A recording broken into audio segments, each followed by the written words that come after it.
Hey Pookie, you know from the title. We all know what this is, okay? I don't want any judgment, all right, off the bat, all right? I read slow, and I'm a mood reader. My mood changes frequently. Don't judge me. We're doing a pile of shame because everybody everywhere else was doing a stack of shame, pile of shame. So I'm gonna do mine because there's a lot of books that have been on my stack of shame. I think last year, halfway through the year, like I did plateau. Like it got really depressed. I mean, can you blame me? So just to get one thing out of the way, don't judge me. Don't judge me. Currently, my physical TBR as of filming this video is 235, and that's not from books that I've purchased. Those have been books that have been sitting on my shelf since I was like 12 that I want to read for some reason. See if I DNF them or not. There are books on my shelf that have been gifted to me. Thank you so much. Thank you so much, babe. And some of those that I want to give away, but I just want to read through them first. And then there's the ones that I purchased that I haven't gotten to yet. We're working on that this year, though. We're working on that. So let's just get into it, okay? I want to start off the bat with ones that were on my pile of shame, but now they have been removed from my stack of shame, okay? Don't judge me. We've already seen these in other previous reading wrap-ups if you watched them. Do you watch this? There was a time where I wanted to get through my horror and thriller books and do like a spooky reading vlog for like the month of October because I want to be quirky and completely abandon it. Also the same with like a lot of fantasy books on my shelf or ones that I want to purchase in the future but I just didn't read yet. Yeah. Maybe we can bring that back for fall and October. I do like week of spooky, week of fantasy. It's supposed to be like a spooky season read but also like fall fantasy reads. We could bring that back for YouTube instead of TikTok. We could. I'm stalling. So let's start off with the spooky books, the horrors, the thrillers, the mystery books that have been sitting on my shelf that a lot of people have read and I didn't read until now. Got to them, okay? Okay. They're Vicious Games. Ate it up. Joelle Wellington. She killed that, okay? But I got through it, all right? Right? Removed. Also, The Blonde Dies First by Joelle Wellington. Got through it.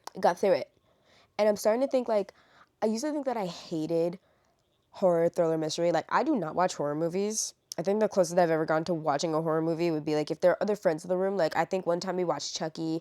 I've seen, what was that movie called? Oculus? I don't remember. There was a horror movie. I don't remember what the title was. Maybe it was Oculus. I can't remember. But it was kind of like a mind thriller. There was a scene in it. If you've seen it, there's a scene in the movie where they're in this creepy house. The movie all takes place in this creepy haunted house. Like somebody's died in this house, I think. I don't remember. It's been a minute. But there's a scene where this person grabs an apple off the counter. They take a bite into it. Oh, they bit into a light bulb. So it's just glasses in their mouth and their mouth is bloody and then blood comes out of their mouth and they're freaking out and then they look back and it's an apple again. Like that's one of the main scenes from the movie that I remember. Other than that, I don't remember the title of the movie. If you know what it is, let me know. But that's probably the most horror movie I've seen other than like maybe like the funny, scary movies. But that's about it. So I'm not really a horror, thriller, mystery girly unless I'm watching like a propaganda show. Unfortunately. Like I watched a lot of Criminal Minds up until a certain point. I think we all know the certain point. So then I stopped watching because it got too sad. Yeah, a lot of things that aren't like gory. I don't really read, but I got through Joelle Wellington's fun thriller books. I'm doing YA thriller because they're less likely to die in YA thriller, and that's the reason why I stopped reading fantasy a lot because the characters that I like always die and it hurt because I got too attached. But yeah, The Blonde Dies First and their Vicious Games finished. I have the arc for Girls Who Play Dead. So I'm getting out of my comfort zone. Again, don't yell at me. I said it before, don't yell at me. Cemetery Boys. I read it. I've also read another book by Aiden Thomas. I read The Sunbury Trials. I need to read the sequel to that because Sunbury Trials is fun. But I finished Cemetery Boys. Loved it. Y'all were right. This book eats. And they are so cute. Joanna and Yadriel are so cute. I didn't understand that we were kind of pulling away from the main plot of trying to find Miguel to help Yadriel bag this ghost boyfriend. But you know what? He good for Yadriel. Good for him. And I finally read I Fed Her to the Beast. I feel like this is, I don't know. I feel like I've seen this on a lot of people's TBR, like a lot of people were talking about it, so I finally read it. I did love everything about it. The body horror in it was through audiobook, I was like, oh my God, it was so gory. And I think something about ballerinas and horror just go together. It was very much giving me like Jennifer's body energy, Black Swan Jennifer's body energy, but from the perspective of a Black woman. And we know how racist the industry, any industry can be, especially towards any Black person in said industry. So through the lens of a hardworking young Black woman that is experiencing microaggressions constantly in this horror novel. Ate it up. Those are off. Y'all didn't snitch on me, right? I read Only for the Week first. Finally. See, another thing, I had a TBR jar of Black indie authors. I still have it. I just haven't pulled from it in a minute. So if you want to bring that back too, because Natasha Bishop was on my TBR jar for Black indie authors. So yeah, there's that. We could also bring that back. We could bring those back. I'm trying to get back into my vlogging content, but I'm such a mood reader that TBR jars, I won't listen to a TBR. I don't care what the TBR jar said. I'm not listening to you. That's where I'm at. But I read Only for the Week. I loved it. Whoever hated it, that's your preference. Skill issue, I think. But you know what? I ate this up. Finally read 7 Days in June. Y'all are right. This book is great. Whether I'll read her other books, I'm not sure. I feel like the reception to those weren't as great as they were for 7 Days in June. I did hear that Love Song for Ricky Wilde is like magical realism, which throws me off completely. But I finally read 7 Days in June. It ate down off the list. All of my books for the summer I turned pretty. You can't even see, I don't even think you can even see the covers because of the movie Total Change. But yeah, read those. You saw my reading vlog. I have feelings. But those are all the ones that we've gotten off of my physical TBR. Okay? We knocked them out. Yay. Now for the part where you're going to yell at me. Firstly, we're doing a Jenkins July. Maybe next year we'll do Jenkins June and July because she has a lot of books. But we're doing a Jenkins July. I have all my Beverly Jenkins books over here. We're getting through them. The one that I just started Midnight. Yes, and I'm going to read them. These are all in order of the year they take place. I have the chart. It's up on the bindery page. You don't even have to subscribe. You can just go look for it, download it. It's right there. If you could subscribe to my bindery page, that would be so great. What's the bindery page? The bindery page is a space where I can blog about books, but also I could have the opportunity to become a publishing imprint. Now, there are a few Black people already on there. There's at least one that has already started their own imprint, and I think it is so great to have this opportunity to have direct impact and change in the publishing industry in such a way that's so interactive with you guys, especially knowing how there's less than 7% of Black authors traditionally published, and there's such a small amount of Black people working and publishing behind the scenes. So this is so great. If you could subscribe to me, I post early access to YouTube videos, book reviews, some of my writing stuff, because your girl likes to write too. She likes to write scripts, but she likes to write Q. I'm also going to have like bindery exclusive content over there, so if you can hop on over there. As a creator that makes $10 an hour, you can support me for at least $5 or $12 a month if you're feeling generous, because it's hard out here for a bitch, okay? Here is my actual stack of shame, okay? It's not that heavy, okay? I didn't set these out correctly. Don't do that. Don't do that. Okay, so, do we know the author Elizabeth Lim, who's written books like Six Crimson Crames and Spin the Dawn? Yes. I have never read the sequels to either of those duologies, so I have The Dragon's Promise. I never read it. And I could have the sequel to Spin the Dawn, but I don't, which is called It's Unraveled the Dusk. Never read that either. So, I mean, I don't know. It's been years since these books came out. And, like, the first books were good. I don't know if I cared to get to the sequel, but I can always get to the sequel. I don't think I need to reread the first books again to know what's going on. I remember what happened. I just never got around to it. I'm so sorry. Another one that I never got around to that I don't have in my catalog is a sequel to Ray Bear. I think the mother in that book triggered me so much that I was like, no. I've already talked about how I did not love it's this book. I've already talked about why I did not love this book because it felt like it was like I was sitting in there watching people walk through the desert the whole time, but instead it's like a jungle and it's like a haunted jungle, but also I don't know, something about it. It was it felt like it was really high stakes from the beginning, because we have the society that is like set up to like not treat women as equals, and our main character is labeled as this hunter, and people are always like putting this hunter on a pedestal, and then the main character is in hiding because she's a woman, and it would be like looked down upon if a woman were doing the things that she was doing as the hunter. But then when she gets on the boat and she takes off her hood and reveals that she's a woman, the king doesn't really give a shit. I feel like if it was that scarce, then immediately the king would be like, you two get on a boat and get her ass over here. They didn't do that. And like at the beginning of the book, we have like this companion of hers that asked for her hand in marriage prior to them going on this dangerous exhibition to go find this gem. And then he like dies like the first like 2 chapters of the book. And I'm sitting there and she's kind of like, oh shit. Damn, what the fuck am I gonna tell his sister? Like, it's like, you don't give a shit that he died. Like, I feel like we did like a high stakes setup, and then it just didn't deliver for me for the rest of the book. Also, y'all were like hyping it up to be this high, like, oh, this is the best enemies to lovers duology ever. And I'm like, it's not giving enemies to lovers. It's kind of giving like, oh shit, well, we're gonna go find this gem and maybe I gotta kill you after, fuck. It isn't giving what y'all said it was gay. I was expecting more angst, and it didn't give that. It wasn't giving, so I didn't get to the sequel. Should I? I don't know. It's not like the book is bad. It's just not for me. It's not my cup of tea. Book was good, but it's not for me. Next book next series I haven't finished, The Gilded Ones. I thought this was gonna be a duology. Apparently, there's 3 books in this series. Sorry, I didn't finish. I didn't. I could. I think at the time, the idea of our main characters being these like fearsome women warriors then turning into these monstrous creatures, I wasn't vibing with it, but I do have this. I could read this at any time. I don't want to right now. But if I do, it will be on audio. That's the only way I could get through it. I'm not saying that like it's bad. Not get through it like, oh my god, it's bad. Just like it's the only way I could get through it at the moment. It's like, if I was put in this situation, I would kill myself. I would. But she's not going to. Next book series, I have not finished. We have The Poppy War. Now, I read The Poppy War, okay?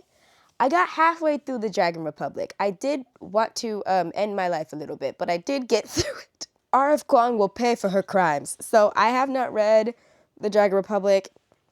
I have not read The Burning God.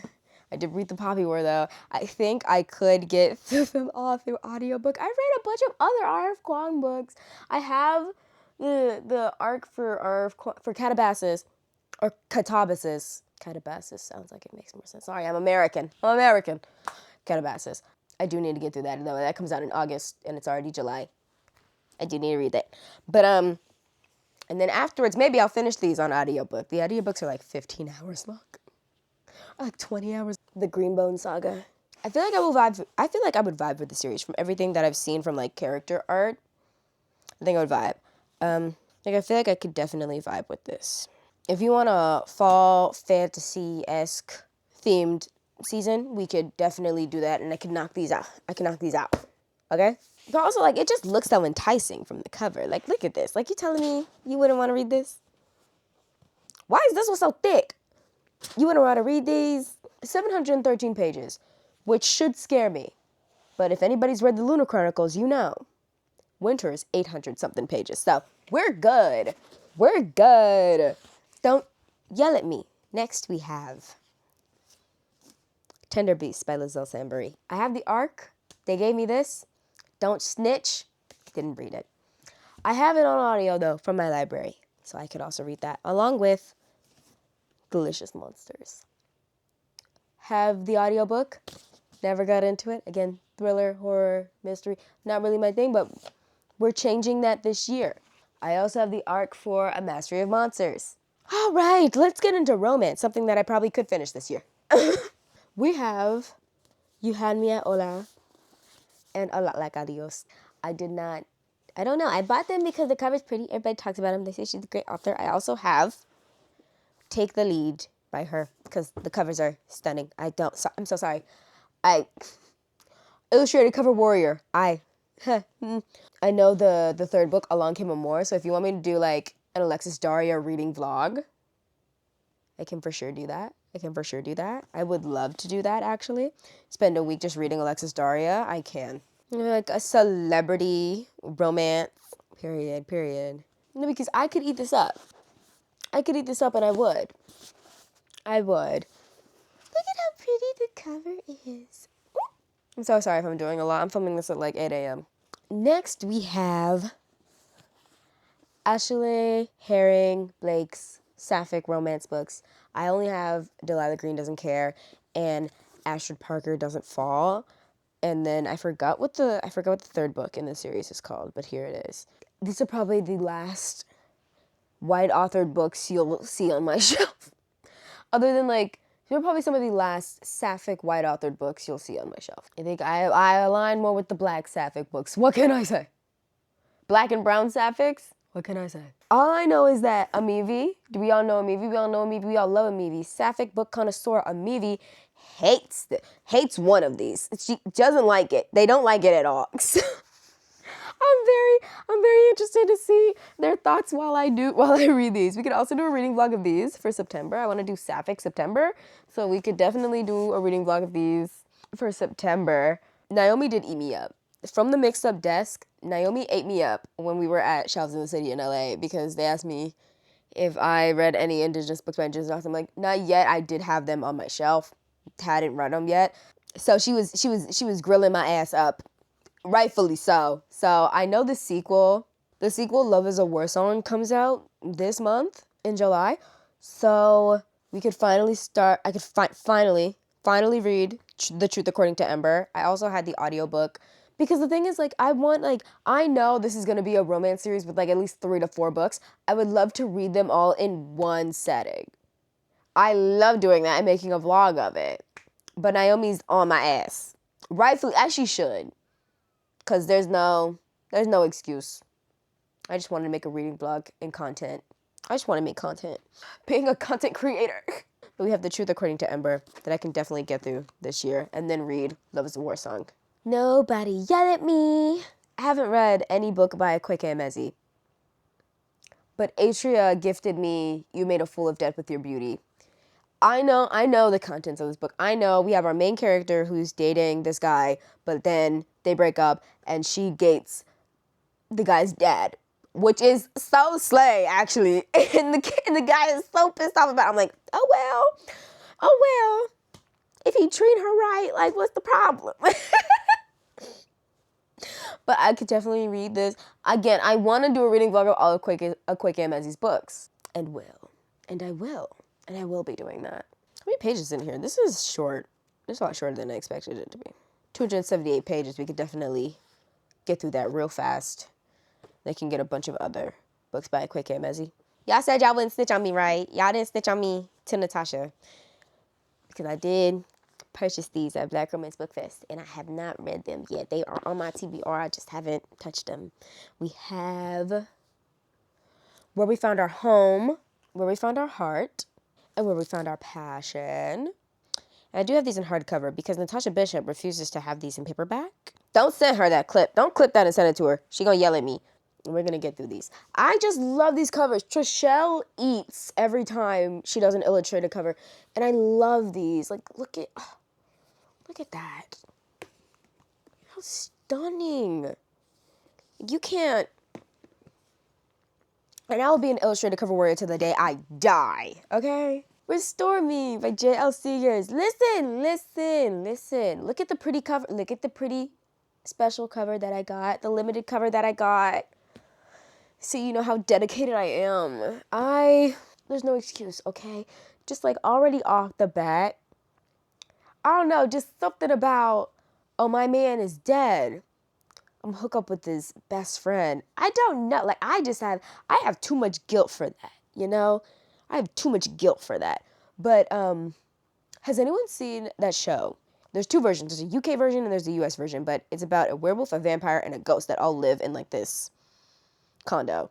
Not a condo. They all live in this townhouse. In the show, the same thing happened to the ghost, okay? She was pushed down the stairs by her partner. She doesn't remember that her partner did it. She just remembers, like, she died falling down the stairs. And then her partner and her partner's new spouse come to the house and they're together.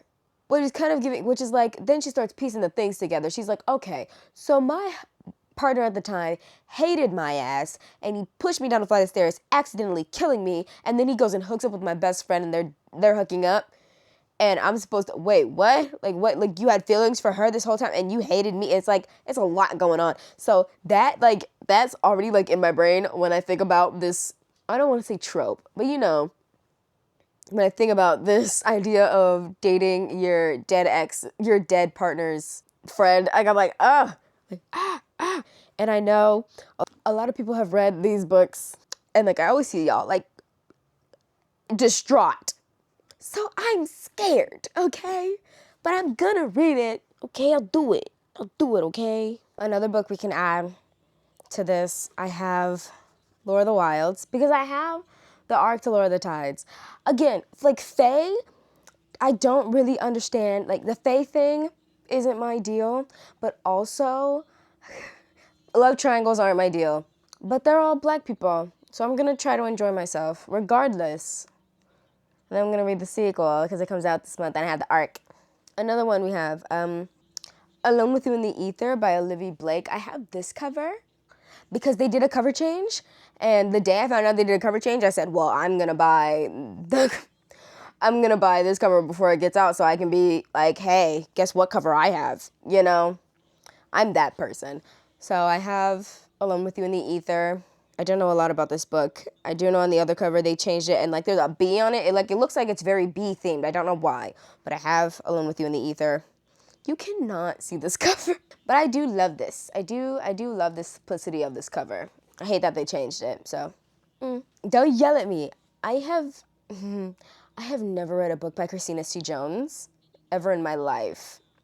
So I have this series by Christina C. Jones because Trishelle did the new covers for these. I have Catch Me If You Can. We have Release Me If You Can. And we have Save Me If You Can. Now, do I know what these books are about? Not at all. I just saw the cover and saw they were Christina C. Jones, so I had to pick them up.